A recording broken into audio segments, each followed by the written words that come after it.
Hey guys, what's going on? Today we answer some questions and we talk about Jimmy Eat World Live.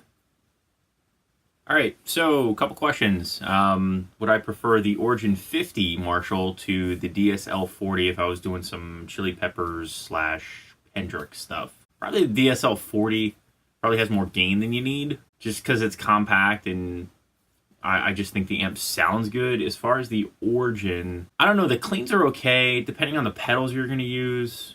It could work. Pedals that you really like to use, regardless of the amp, the Origin 50 might be your ticket. I'd make sure you pair it with a good pair of speakers because that's going to mean the world of difference in the end. The Origin, I really like with some stuff, and I despise with others. I haven't really done a lot of amp comparison yet. I want to take it against the Dirty Shirley, but I think it's going to be eaten alive.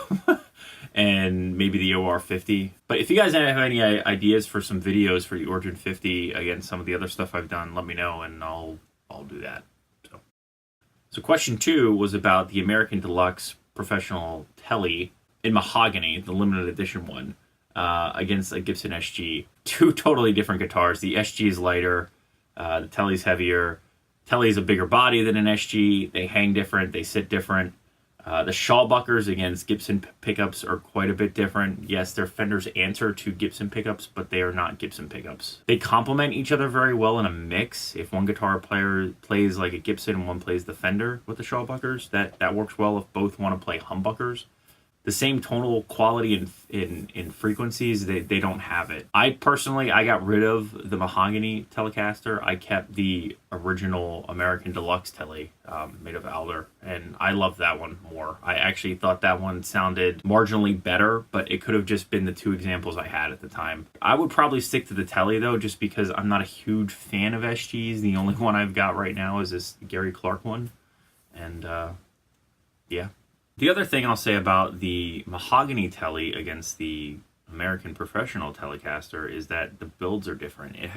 It's a different wood for the neck, the body. The only thing that's the same is the rosewood fingerboard and the electronics. So the wood, the actual make of the guitar was slightly different. Against other Telecasters, a lot of Telecasters are 2 single coil pickups. Of course, they make the Deluxe series, which this is part of, which is 2 humbuckers.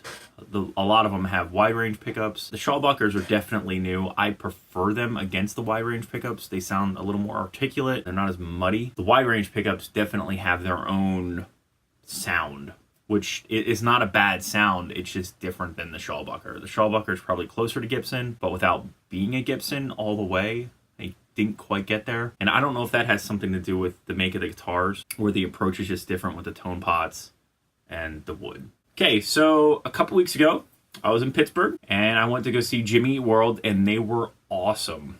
I've been a fan, I don't know, 20 years now? Clarity, Bleed American, Chase This Light,